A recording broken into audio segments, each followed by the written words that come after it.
Hello, Joe. I wanted to give you a personal testimony of mine.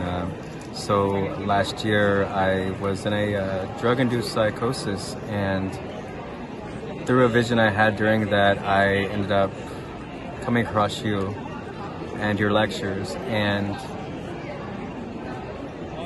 instantly became infatuated with the work that you do, just because it resonated so deeply within me.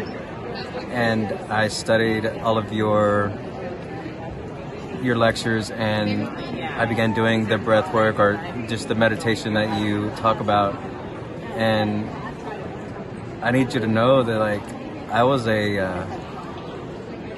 bad heroin and a meth addict, and within 365 days I have no desire to use any drugs whatsoever, and I didn't think I would ever feel that way. So I just need you to know that you personally changed my life, and I want to thank you for that.